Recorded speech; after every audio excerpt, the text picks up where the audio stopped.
Hi friends, ഞാനിപ്പോൾ വീട്ടിലാണ്. ഞാൻ ഇന്ന് പറയാൻ ഉദ്ദേശിക്കുന്നത് തെങ്ങ് കൃഷി ചെയ്യുന്ന തെങ്ങ് കർഷകർക്കുള്ള അതിൻ്റെ കൃഷി രീതിയെ പറ്റിയാണ്. അതിൻ്റെ രോഗവിവരവും മറ്റു കാര്യങ്ങളും എല്ലാം ഉൾപ്പെടുത്തിക്കൊണ്ടാണ് ഞാൻ ഇന്നത്തെ വീഡിയോ ചെയ്യുന്നത്. അപ്പോൾ ഈ വീഡിയോ നിങ്ങൾ പൂർണ്ണമായും കാണണം. അതായത് എന്നാലേ നിങ്ങൾക്ക് മനസ്സിലാവുകയുള്ളൂ. കാരണം അതിൻ്റെ രോഗങ്ങൾ എങ്ങനെ നമുക്ക് പരിഹരിക്കാൻ പറ്റും. തീർച്ചയായും പൂർണ്ണമായും നമുക്ക് ഇതിൻ്റെ തെങ്ങിൻ്റെ എല്ലാ രോഗങ്ങളും നമുക്ക് മാറ്റിയെടുക്കാം. അതിൻ്റെ വിശദ വിവരങ്ങളൊക്കെ ഞാൻ ഈ വീഡിയോയിൽ പറയുന്നുണ്ട്. തെങ്ങിനെ സംബന്ധിക്കുന്ന എല്ലാ കാര്യങ്ങളും A to Z കാര്യങ്ങൾ ഞാൻ പറയുന്നുണ്ട്. ഒരിക്കലും തെങ്ങ്, നമുക്കറിയാം കേരളത്തിന്റെ ഏറ്റവും വലിയ സംഭാവന എന്ന് പറയുന്നത്, നമുക്കറിയാം കേരളം എന്ന് പറഞ്ഞാൽ കേരങ്ങളുടെ നാടെന്നാണ്, അതായത് തെങ്ങുകളുടെ നാട്. അപ്പോൾ ആ തെങ്ങിനെ പറ്റിയാണ് ഞാൻ പറയുന്നത്. അപ്പോൾ നമുക്കറിയാം ആ കൃഷി നമുക്കറിയാം നമുക്ക് ഏറ്റവും പ്രധാനപ്പെട്ടതാണ്. എല്ലാ വീടുകളിലും ഒന്നോ രണ്ടോ തെങ്ങെങ്കിലും, എത്ര സ്ഥലമില്ലെങ്കിലും ഒന്നോ രണ്ടോ തെങ്ങെങ്കിലും കൃഷി ചെയ്യുന്ന എല്ലാ ആൾക്കാരും ഉണ്ട്.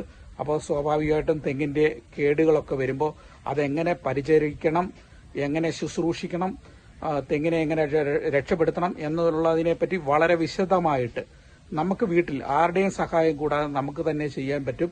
ആരെയും വിളിക്കാതെ നമുക്ക് തന്നെ വീട്ടിൽ ചെയ്യാൻ പറ്റും. അങ്ങനെ വളരെ വളരെ ലളിതമായിട്ട് ഞാൻ പറയുന്ന വീഡിയോ ആണ്. അപ്പോൾ ഈ വീഡിയോ പൂർണ്ണമായിട്ട് നിങ്ങൾ കാണണം. കാരണം ഞാൻ എൻ്റെ അനുഭവങ്ങൾ മാത്രമല്ല, മറ്റ് കർഷകരുടെ അനുഭവങ്ങൾ കൂടെ കൂട്ടിച്ചേർത്തുകൊണ്ട്, പിന്നെ ബഹുമാനപ്പെട്ട കൃഷി ഓഫീസർമാരുടെയൊക്കെ സജഷനും കൂടെ ഒക്കെ ഉൾപ്പെടുത്തിക്കൊണ്ടാണ് ഞാൻ ഈ വീഡിയോ ചെയ്തിരിക്കുന്നത്. അപ്പോൾ നിങ്ങൾക്ക് തീർച്ചയായും ഈ വീഡിയോ വളരെ ഉപകാരപ്രദമാകും എന്നുള്ളതിൽ ഒരു സംശയവുമില്ല. അപ്പോൾ ഈ വീഡിയോ കാണാനായിട്ട് നിങ്ങൾ ഒരിക്കലും മടിക്കരുത്. കാരണം നിങ്ങൾക്ക് ഈ വീഡിയോ ഫുള്ളായിട്ട് കണ്ടു കഴിഞ്ഞാൽ നിങ്ങൾക്ക് ഒരു നഷ്ടവും ഉണ്ടാകില്ല. അതുകൊണ്ടാണ് ഞാൻ ഈ വീഡിയോ ചെയ്യുന്നത്, നിങ്ങൾ ഈ കാണാൻ ഞാൻ ആവശ്യപ്പെടുന്നത്. പിന്നെ എൻ്റെ വീഡിയോ കണ്ടാൽ മാത്രം പോരാ, നിങ്ങൾ എന്നെ സ്നേഹിക്കുന്ന നിങ്ങൾ ഈ വീഡിയോയ്ക്ക് സപ്പോർട്ട് ചെയ്യുകയും കൂടെ വേണം. കാരണം എനിക്ക് അടുത്ത വീഡിയോയിലേക്കുള്ള ഒരു പ്രചോദനം എന്ന് പറയുന്നത് നിങ്ങളുടെ സപ്പോർട്ടും കൂടിയാണ്. അപ്പോൾ നമ്മുടെ ചാനൽ സബ്സ്ക്രൈബ് ചെയ്യാത്തവരുണ്ടെങ്കിൽ ഇപ്പോൾ തന്നെ ഒന്ന് സബ്സ്ക്രൈബ് ചെയ്തേക്കുക, ബെല്ലൈക്കണും കൂടെ നടിച്ചിടുക. കാരണം ഞാൻ എൻ്റെ വീഡിയോ ഇടുമ്പോൾ നിങ്ങൾക്ക് അതിൻ്റെ നോട്ടിഫിക്കേഷൻ കിട്ടുന്നതാണ്. പിന്നെ അതുകൂടാതെ എൻ്റെ വീഡിയോ കാണുക, ഫുള്ളായിട്ട് കാണുക, ലൈക്ക് ചെയ്യുക, കമന്റ് ചെയ്യുക, ഷെയർ ചെയ്യുക. അപ്പോൾ നമുക്ക് അതിൻ്റെ വീഡിയോയിലേക്ക് കടക്കാം. അപ്പോൾ ആദ്യം നമ്മൾ കൃഷി ചെയ്യേണ്ട രീതി, അതായത് തെങ്ങ് എങ്ങനെ കൃഷി ചെയ്യണം എന്നതിനെ പറ്റിയാണ് ഞാൻ ആദ്യമായിട്ട് പറയുന്നത്. അതായത് നമ്മൾ ഒരു ചെറിയ വിത്തെടുത്ത്, അതായത് ഒരു തെങ്ങിന്റെ തൈ എടുത്തിട്ട് നമ്മൾ ഒരു ചെറിയ സ്ക്വയറിൽ ഒരു ചെറിയ ഒരു കുഴിയെടുക്കുക, തടവെടുക്കുക. കുഴിയെടുത്തതിന് ശേഷം ആ കുഴിയിലേക്ക് ആദ്യം കുറച്ച് നമ്മൾ കുമ്മായം ഇട്ടുകൊടുത്തതിന് ശേഷം അതിലേക്ക് കുറച്ച് ചാണകപ്പൊടി, പിന്നെ എല്ലും പൊടി ഒക്കെ ഇട്ട് കൊടുക്കുക. പിന്നെ കുറച്ച് ചവറ്, അതായത് ഉണക്ക ഇലകൾ ഇട്ടിട്ട് നമ്മൾ അതിലേക്ക് തെങ്ങ് ഇറക്കി വെക്കുക. കുറച്ച് മണലിടാൻ മറക്കരുത് കേട്ടോ. മണലുണ്ടെങ്കിൽ മണലിടുക. എന്നിട്ട് നമ്മളത് നന്നായിട്ട് മൂടിക്കൊടുക്കുക. ഒരു പ്രത്യേക കാര്യം ഞാൻ പറയുന്നതെന്ന് വെച്ചാൽ, തെങ്ങ് നമ്മൾ വെച്ച് കഴിഞ്ഞാൽ അത് വേര് പിടിക്കുന്നിടം വരെ നന്നായി ജലം ഒഴിച്ചു കൊടുക്കണം. എല്ലാ ദിവസവും അത് നനച്ചു കൊടുക്കണം, അതിന്റെ വേര് പിടിക്കുന്നിടം വരെ. കാരണം അത് പ്രത്യേകം ശ്രദ്ധിക്കുക കേട്ടോ. അല്ലാതെ ചിലരുണ്ട് വെച്ചേച്ച് പോയിട്ട് തെങ്ങ് കുഴിച്ചു വെച്ചേച്ച് പിന്നെ ആ ഭാഗത്തേക്ക് തിരിഞ്ഞു നോക്കത്തില്ല. അങ്ങനെയുള്ളവർക്ക് പറ്റിയ പണിയല്ല ഈ പറഞ്ഞ തെങ്ങ് കൃഷി എന്ന് പറയുന്നത്. തെങ്ങ് വെച്ച് കഴിഞ്ഞാൽ അതിന്റെ വേര് പിടിച്ച് അത് വളർന്നു വരുന്നിടം വരെ വളരെ ശ്രദ്ധിക്കുക. തെങ്ങെന്ന് പറയുന്നത് നമുക്കറിയാം എപ്പോഴും ശ്രദ്ധ വേണ്ട ഒരു കാര്യമാണ്. ഇപ്പം മാത്രമല്ല, അത് വളർന്നു കഴിഞ്ഞാലും അത് കുറച്ച് വലുതായി കഴിഞ്ഞാലും അത് ചൊട്ട വന്ന് അത് കായ്ഫലം തരുമ്പോഴും ഒക്കെ നമുക്ക് ശ്രദ്ധ വേണം. അങ്ങനെയുള്ള കർഷകർക്ക് ഒരിക്കലും തെങ്ങ് കൃഷി ഒരിക്കലും നഷ്ടമാകില്ല. അല്ലാത്തവർക്ക് തെങ്ങ് കൃഷി എപ്പോഴും നഷ്ടത്തിലേക്ക് പോകുള്ളൂ. കാരണം എന്ന് വെച്ചാൽ അവർ ശ്രദ്ധിക്കുന്നില്ല, അവർ കുഴിച്ചു വെച്ചു പിന്നെ അങ്ങോട്ട് തിരിഞ്ഞു നോക്കില്ല. അങ്ങനെയുള്ളവർക്ക് പറ്റിയ പണിയല്ല ഇത്. അപ്പോൾ അതുകൊണ്ടാണ് ഞാൻ ഈ പറയുന്നത്. നമുക്കറിയാം, ഞാനിപ്പോൾ ഒരു ചെറിയ തെങ്ങാണ് ഈ കാണിക്കുന്നത്. അപ്പോൾ അതിന്റെ ഒരു തടവെടുത്തതിന് ശേഷം നമ്മൾ ഒരു കുഴിയാണ്, സ്ക്വയറിൽ ഒരു കുഴി എടുക്കുക. ആ കുഴി എടുത്തതിന് ശേഷം നമ്മൾ ആ തൈ, ഇത് ഇച്ചിരി വളർന്നു, കാരണം എൻ്റെ തെങ്ങൊക്കെ ഇച്ചിരി വളർന്നിട്ടുണ്ട്, അതുകൊണ്ടാണ് ഞാൻ എൻ്റെ കുഞ്ഞു തൈ കുറവാണ്. അപ്പോൾ ഇതുപോലെ ഒരു തടവെടുത്തതിന് ശേഷം ആ തടത്തിലേക്ക് കാണാൻ പറ്റുന്നുണ്ടെന്ന് വിചാരിക്കുന്നു. ആ തടത്തിലേക്ക് നമ്മൾ എന്നെ എടുക്കണം, ഈ പറഞ്ഞ കണക്ക് ഈ അല്പം കുമ്മായം, അല്പം എന്താണ് ചാണകപ്പൊടി അതുപോലെ എല്ലും പൊടിയൊക്കെ ഇട്ട് പിന്നെ കുറച്ച് ചപ്പും ചവറും ഒക്കെ ഇട്ട് അതിലേക്കിട്ട് നമ്മൾ തെങ്ങ് വെച്ചു. അത് നമ്മൾ കവർ ചെയ്യണം, മൂടണം. മൂടി ദിവസവും നനച്ചു കൊടുക്കണം. പിന്നെ തെങ്ങിങ്ങനെ വളർന്നു വളർന്നു വളർന്നു വന്നു കഴിയുമ്പോൾ തെങ്ങിനെ സംബന്ധിച്ച് രോഗങ്ങൾ വരുന്ന എപ്പോഴാണെന്നറിയാമോ? തെങ്ങിന് ഏതാണ്ട് ഒരു 3 വർഷം കഴിയുമ്പോൾ, 5-ാം വർഷത്തിലാണ് കായ്ക്കുക. സാധാരണ നാടൻ തെങ്ങൊക്കെ ആണെങ്കിൽ 5-ാം വർഷമാണ് കായ്ക്കുക. അപ്പൊ ആ ഒരു 3 വർഷത്തിനും 5 വർഷത്തിനും ഇടയ്ക്കൊക്കെയാണ് സാധാരണ രീതിയിൽ, അതായത് അതിന്റെ ആ കൊല വരുമല്ലോ, അതായത് കൊലയൊക്കെ വരുന്ന സമയത്ത്, അതായത് തേങ്ങ വരുന്ന അവസരങ്ങളിലൊക്കെയാണ് സാധാരണ ഇതിന് കൂടുതൽ, തൈത്തെങ്ങിലാണ് കൂടുതൽ കേടുകൾ സംഭവിക്കാൻ സാധാരണ സാധ്യതയുള്ളത്. ചെല്ലിയുടെ ഉപദ്രവം അങ്ങനെയുള്ള കാര്യങ്ങളുമൊക്കെ, മണ്ട ചീയൽ അങ്ങനെയുള്ളതൊക്കെ ഈ പ്രായത്തിലാണ്. അതായത് വലിയ തെങ്ങിലൊന്നും ഇത് കാണാറില്ല. കാരണം ഈ തൈത്തെങ്ങുകളിലാണ് ഇത് കൂടുതൽ കാണാൻ സാധ്യതയുള്ളത്. അപ്പോൾ അതിന്റെ പരിഹാരമാണ് ഇനിയിപ്പോൾ ഞാൻ പറയാൻ പോകുന്നത്. ശ്രദ്ധിച്ച് കേൾക്കുക. ഇപ്പോൾ ഞാൻ ഈ കാണിക്കുന്ന തെങ്ങ് ഏതാണ്ട് 3 വർഷം കഴിഞ്ഞു. 5 വർഷത്തിനുള്ളിൽ ഇത് കായ്ക്കും. ഇനി അധികം താമസിക്കത്തില്ല, ഇത് കായ്ക്കും. കാരണം ഞാൻ അതുപോലെ പരിചരിക്കുന്നുണ്ട്, എല്ലാ കാര്യങ്ങളും ശ്രദ്ധിക്കുന്നുണ്ട്. അപ്പോൾ അതിന്റെ തെങ്ങിന്റെ ഭാഗമാണ് ഇപ്പം ഞാൻ കാണിക്കുന്നത്. ഇത് കണ്ടോ, ഇതാണ് ഒരു 3 വർഷമൊക്കെ ആയ ഒരു തൈയാണിത്. പിന്നെ ഇതിന്റെ ഒരു പ്രത്യേകത എന്താന്ന് ചോദിച്ചാൽ, നമ്മൾ ഈ തൈ അതായത് എപ്പോഴും ക്ലീൻ ചെയ്തുകൊണ്ടിരിക്കുക. അതായത് ഇതിന്റെ കോഞ്ഞാട്ട, ഈ പറഞ്ഞ സാധനങ്ങളൊക്കെ ഉണ്ടല്ലോ, ഇതൊക്കെ നമ്മൾ വൃത്തിയാക്കി കൊടുക്കുക. തെങ്ങിന്റെ ഈ പറഞ്ഞ ചപ്പിയവറുകളൊക്കെ എപ്പോഴും നമ്മൾ ചെത്തി ക്ലീൻ ആക്കണം. കാരണം എന്താണെന്ന് വെച്ചാൽ ചെല്ലി പോലുള്ള സാധനങ്ങൾ, കൊമ്പൻ ചെല്ലി അങ്ങനെയുള്ള സാധനങ്ങൾ വന്ന് കൊത്തി ഇത് തെങ്ങ് നശിപ്പിക്കുന്നത് ഒഴിവാക്കാനായിട്ടാണ് പറയുന്നത്. ഇതിന്റെ ഈ പറയുന്ന ഇങ്ങനെയുള്ള സാധനങ്ങളൊക്കെ ഉണ്ടല്ലോ, ഇതൊക്കെ നമ്മൾ ചെത്തി ക്ലീൻ ആക്കണം. നമ്മൾ അതുപോലെ പരിചരിച്ചാലേ പറ്റുള്ളൂ കേട്ടോ. വളരെ ശ്രദ്ധ വേണം, തെങ്ങിന് വളരെ ശ്രദ്ധ വേണം. നമ്മൾ അതുപോലെ പരിചരിക്കണം. അല്ലാതെ കൊണ്ട കുഴിച്ചു വെച്ച് കായ്ഫലം കിട്ടുമെന്ന് പറഞ്ഞാൽ കിട്ടില്ല. അപ്പോൾ ഈ പറഞ്ഞ കണക്ക് നമ്മൾ വളരെ ശ്രദ്ധ കൊടുത്തിട്ട് വേണം ചെയ്യുവാനായിട്ട്. അപ്പോൾ ഈ പറഞ്ഞ ഫുള്ള് ചപ്പ് ചവറുകളും എല്ലാം ചെത്തി ക്ലീൻ ചെയ്യണം. വലിയ തെങ്ങാണെങ്കിൽ നമുക്കറിയാം, തേങ്ങയൊക്കെ ഇട്ട് കഴിഞ്ഞാൽ അതിന്റെ ഉണക്ക, ഇപ്പം ഞാൻ ഇതിൽ എന്തെങ്കിലും തരത്തിലുള്ള ഉണക്ക ഓല കിടപ്പുണ്ടോ? ഇല്ല, അതെല്ലാം വെട്ടി ക്ലീൻ ആക്കിയിട്ടുണ്ട്. അതുപോലെ ഇതിന്റെ ചപ്പ്, അതായത് ആ കറഞ്ഞ സാധനങ്ങളെല്ലാം, അതായത് അതിന്റെ ചപ്പിയവറുകളൊക്കെ, ഇതിന്റെ അകത്തെ കോഞ്ഞാട്ട അങ്ങനെയുള്ള സാധനങ്ങളൊക്കെ ഫുള്ള് വൃത്തിയാക്കിയിട്ടുണ്ട്. എന്നിട്ട് ഈ പറഞ്ഞ ചെല്ലിയുടെയൊക്കെ ഉപദ്രവങ്ങൾ ഒഴിവാക്കാനായിട്ട് ഇതിലേക്ക് നമ്മൾ ചെയ്യേണ്ട എന്നാന്ന് ചോദിച്ചാൽ, ഈ പറഞ്ഞ കവിട്ടയൊക്കെ കണ്ടോ, ഇതിലേക്ക് നമ്മൾ ചെയ്യേണ്ട എന്നാന്ന് ചോദിച്ചാൽ, ഈ പറഞ്ഞ കവിളിലേക്കൊക്കെ നമ്മൾ ഉപ്പുകല്ലില്ലേ, കല്ലുപ്പാണ് ഇടണ്ടേ, കല്ലുപ്പ് ഇട്ട് കൊടുക്കുക. പിന്നെ ബാർ സോപ്പ് ഇട്ട് കൊടുക്കുക. പിന്നെ ഈ പറഞ്ഞ കണക്ക് സോപ്പ് പൊടി ഇട്ട് കൊടുക്കുക. അങ്ങനെയൊക്കെ ചെയ്ത് കഴിഞ്ഞാൽ ഈ പറഞ്ഞ കൊമ്പൻ ചെല്ലി, അതുപോലെ അങ്ങനെയുള്ള ശല്യങ്ങൾ, കീടങ്ങളിൽ നിന്നൊക്കെ പാറ്റ, അങ്ങനെയുള്ള ഉറുമ്പുകൾ, ഇതൊക്കെ തെങ്ങിനെ നശിപ്പിക്കുന്ന കേട്ടോ. ഒരുതരം പ്രത്യേകതരം ഉറുമ്പുകളൊക്കെ ഉണ്ട്, അതൊക്കെ തെങ്ങിനെ നശിപ്പിക്കുന്ന, അതൊക്കെ നമുക്ക് ഒഴിവാക്കാനായിട്ട് സാധിക്കും. പിന്നെ നമ്മൾ ഒരു മിശ്രിതം ഞാൻ പറഞ്ഞു തരാം.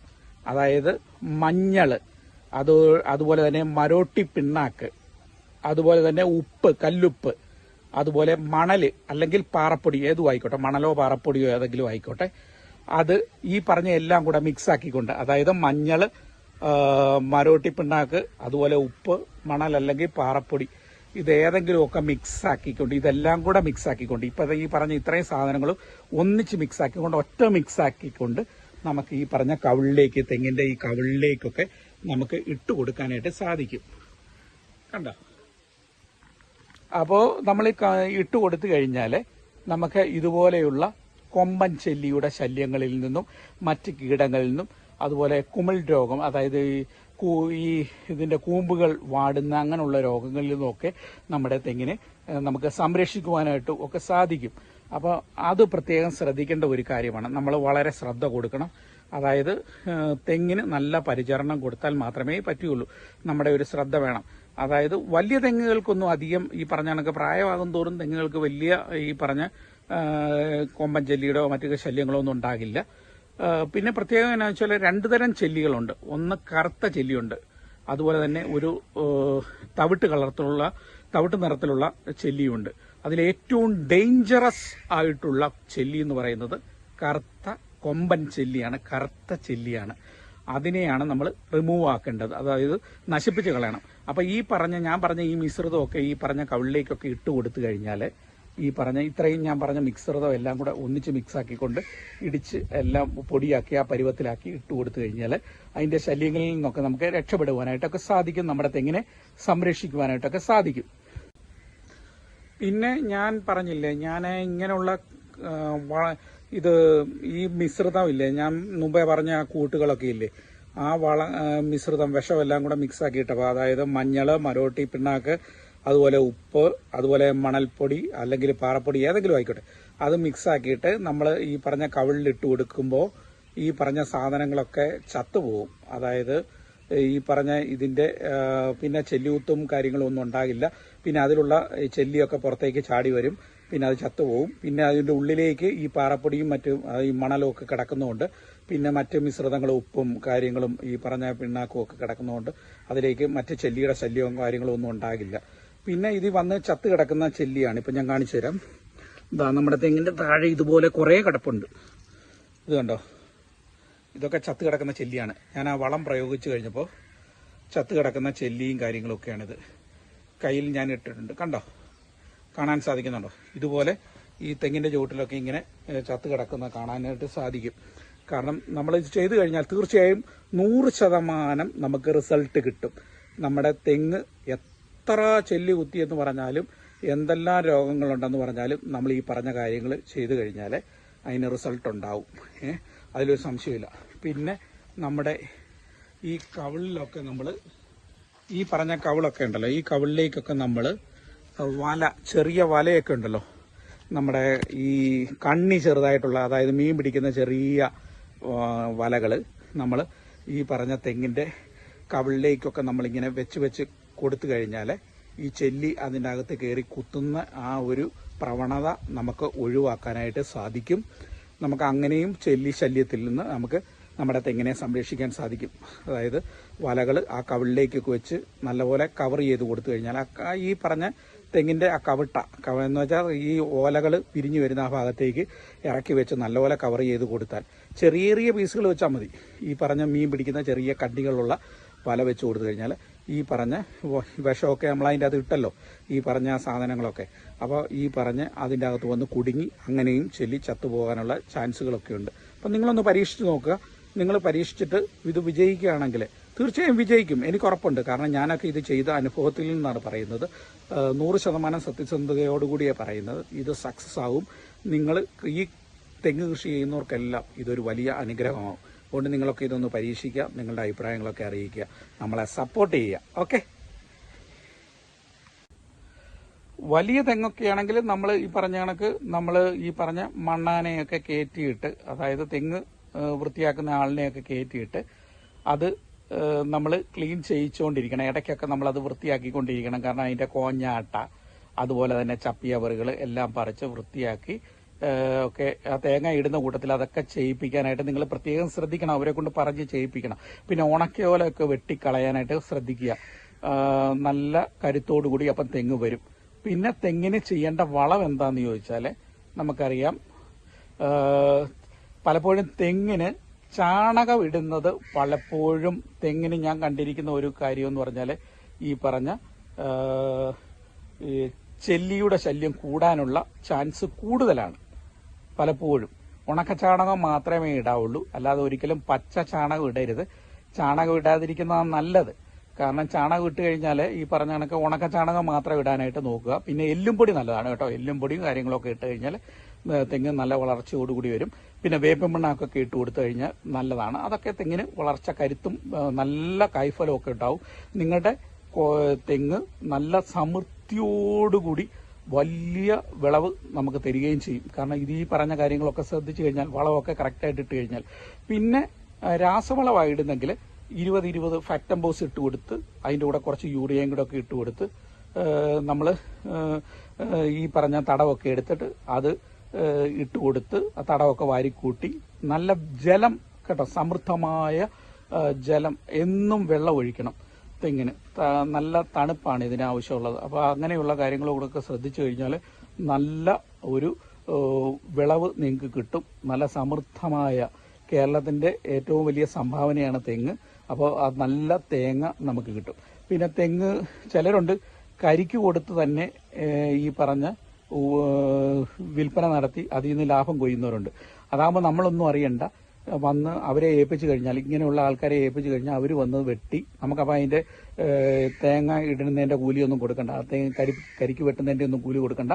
അവർ വന്ന് വെട്ടി അത് വൃത്തിയാക്കിയൊക്കെ അത് ഈ പറഞ്ഞ തേങ്ങയുടെ എണ്ണം എടുത്താൽ മതി, അത് കരിക്കിന്റെ എണ്ണം എടുത്താൽ മതി, നമുക്ക് അതിന്റെ പൈസ കൃത്യമായിട്ട് കിട്ടും. അപ്പോൾ നമുക്ക് 5 പൈസയുടെ മുടക്കില്ല. നമുക്ക് കരിക്ക് എത്ര എണ്ണം ഉണ്ടെന്ന് എണ്ണം എടുക്കുക, നമുക്ക് അതിന്റെ പൈസ കിട്ടും. പക്ഷെ നമ്മൾ തേങ്ങ ഇടാൻ പോയി കഴിഞ്ഞാൽ നമ്മൾ അതിന്റെ പൈസ കൊടുക്കണം. അപ്പോൾ അതിന്റെ ഈ പറഞ്ഞ കണക്ക് തേങ്ങയുടെ ഇത് കരിക്ക് കൊടുക്കുന്നതായിരിക്കും പലപ്പോഴും നമുക്ക് തെങ്ങിൻ ലാഭം കിട്ടുക. പിന്നെ തേങ്ങ കൊടുക്കുന്നവർക്ക്, ഇപ്പം ഞാനൊക്കെ എൻ്റെ വീട്ടിൽ ഞാൻ സാധാരണ ചെയ്യുന്നത്, നമ്മുടെ വീട്ടിലേക്ക് ആവശ്യമുള്ള വെളിച്ചെണ്ണയൊക്കെ ഞങ്ങൾ നമ്മുടെ തെങ്ങിൽ നിന്ന് കിട്ടുന്നത് ഞങ്ങൾ ഉപയോഗിക്കുകയാണ് ചെയ്യുന്നത്. അതുകൊണ്ട് ഞങ്ങൾ എണ്ണയോ മറ്റു കാര്യങ്ങളോ ഒന്നും വിലയ്ക്ക് വാങ്ങുന്നില്ല. കുറേ നാളായിട്ട് ഞങ്ങൾ വീട്ടിൽ നിന്നുള്ള തെങ്ങിൽ നിന്ന് കിട്ടുന്ന തേങ്ങ പൊതിച്ച് ഉണങ്ങി വെളിച്ചെണ്ണയാക്കി എടുക്കുകയാണ് ചെയ്യുന്നത്. അപ്പോൾ അങ്ങനെയും നമുക്കൊരു വരുമാനം കിട്ടും. പിന്നെ അതിൻ്റെ കൂട്ടത്തിൽ നമുക്ക് തൊണ്ട് കിട്ടും, ചിരട്ട കിട്ടും, അങ്ങനെയുള്ള ഇതും നമുക്ക് അഡീഷണൽ ആയിട്ട് കിട്ടും. പിന്നെ ഈ കിട്ടുന്ന നമ്മൾ തേങ്ങ പൊതിച്ച് നമ്മൾ ആട്ടുമ്പോൾ അതിൽ നിന്ന് കിട്ടുന്ന തൊണ്ട് നമുക്ക് ഈ വളമൊക്കെ ഇട്ടതിന് ശേഷം, തെങ്ങിന്റെ ചൂടൊക്കെ കിളച്ച് നമ്മൾ വളമൊക്കെ ഇട്ടതിന് ശേഷം അത് കമത്തി ആ തൊണ്ട് വെച്ച് കൊടുത്തു കഴിഞ്ഞാൽ നമ്മൾ ആട്ടിക്കഴിഞ്ഞുള്ള തേങ്ങ പൊതിച്ച് ആട്ടിക്കഴിയുമ്പോൾ ആ തൊണ്ട് കമത്തി വെച്ച് കൊടുത്തു കഴിഞ്ഞാൽ അത് നനച്ചു കൊടുക്കുമ്പോൾ വളമൊക്കെ ഇട്ട് നമ്മളത് കവർ ചെയ്ത് ഈ പറഞ്ഞ തൊണ്ടും ഒക്കെ കമത്തി വെച്ച് കൊടുത്തു കഴിഞ്ഞാൽ, വെള്ളം ഒഴിച്ചു കഴിഞ്ഞാൽ തെങ്ങിന് നല്ല തണുപ്പും കാര്യങ്ങളും ഒക്കെ കിട്ടും. അപ്പോൾ അത് നനവ് നമുക്ക് കുറച്ച് നനവ് കൊടുത്താൽ മതി. കാരണം എന്താ വെച്ചാൽ നല്ല തണുപ്പും കാര്യങ്ങളൊക്കെ തെങ്ങിന് കിട്ടും. അപ്പോൾ ഇങ്ങനെയുള്ള കാര്യങ്ങളൊക്കെ നിങ്ങൾ ശ്രദ്ധിച്ചു കഴിഞ്ഞാൽ നല്ല ഒരു വിളവ് നിങ്ങൾക്ക് കിട്ടും. അപ്പോൾ ഈ കാര്യങ്ങളൊക്കെ നിങ്ങൾ ശ്രദ്ധിക്കുക. പിന്നെ നമുക്ക് എന്തെങ്കിലുമൊക്കെ നമുക്ക് കൂടുതൽ കാര്യങ്ങളൊക്കെ അറിയണമെങ്കിൽ നമ്മുടെ അടുത്തുള്ള കൃഷി ഓഫീസുമായി ബന്ധപ്പെട്ട് കൃഷി ഓഫീസറുടെ സജഷനും കാര്യങ്ങളും ഒക്കെ നമ്മൾ തേടുന്നത് നല്ലതാണ്. പിന്നെ ഞാൻ പറയാം, അവരൊക്കെ പുസ്തകങ്ങളിൽ നിന്ന് പഠിച്ചുള്ള അറിവും കാര്യങ്ങളും ഒക്കെയാണ് കൃഷി ഓഫീസറും കാര്യങ്ങളും ഒക്കെ. പക്ഷേ നമ്മൾ ജീവിതത്തിൽ ചെയ്ത് കിട്ടുന്ന എക്സ്പീരിയൻസ് ഉണ്ടല്ലോ, അതായത് കർഷകർക്ക്, അതായത് നമ്മൾ ചെയ്ത് കിട്ടുന്ന എക്സ്പീരിയൻസിനോളം വലുതായിട്ട് വേറൊന്നുമില്ല. അത് നമ്മുടെ ജീവിതത്തിൽ നമ്മൾ സ്വായത്തമാക്കാനായിട്ട് പരിശ്രമിക്കുക. മറ്റ് കർഷകരിന്റെ അനുഭവങ്ങളും കൂടെ കൂട്ടി, അതുപോലെ ബഹുമാനപ്പെട്ട കൃഷി ഓഫീസറുടെയൊക്കെ അനുഭവങ്ങളും അവരുടെ പഠന ജ്ഞാനവും കൂടെ ഒക്കെ കൂട്ടിയിണക്കിക്കൊണ്ട് നമ്മൾ കൃഷിയിൽ ശ്രദ്ധിക്കുകയാണെങ്കിൽ 100% നമുക്ക് വിളവ് ലഭിക്കും എന്നുള്ളതിൽ ഒരു സംശയമില്ല. അപ്പോൾ ഇന്നത്തെ വീഡിയോ നിങ്ങൾക്ക് വളരെ ഇഷ്ടമായെന്ന് ഞാൻ വിശ്വസിക്കുകയാണ്. അപ്പോൾ ഇതുപോലെയുള്ള വീഡിയോകൾ ഞാൻ പറഞ്ഞല്ലോ, നമ്മളെ സപ്പോർട്ട് ചെയ്യുക. അതാണ് ഞങ്ങൾ ഏറ്റവും കൂടുതൽ നിങ്ങളിൽ നിന്ന് ഇഷ്ടപ്പെടുന്നത്. നിങ്ങൾക്ക് അങ്ങനെ ഒരു ഉപകാരം ചെയ്യാം. നമ്മുടെ എല്ലാ വീഡിയോയും കാണുകയും ലൈക്കും കമന്റും ഷെയറും സബ്സ്ക്രൈബും ഒക്കെ നമ്മളെ സപ്പോർട്ട് ചെയ്യുക. എന്നും നമ്മുടെ കൂടെ ഉണ്ടാവുക. ഇപ്പം നമ്മുടെ കൂടെ നിൽക്കുന്ന പോലെ തന്നെ എന്നും നമ്മുടെ കട്ടയ്ക്ക് ഉണ്ടാകുമെന്ന് പ്രതീക്ഷിച്ചുകൊണ്ട് നാളെ നമുക്ക് മറ്റൊരു നല്ല വീഡിയോയുമായി വരുന്നവരെ എല്ലാവർക്കും നന്ദി, നമസ്കാരം, ബൈ ബൈ.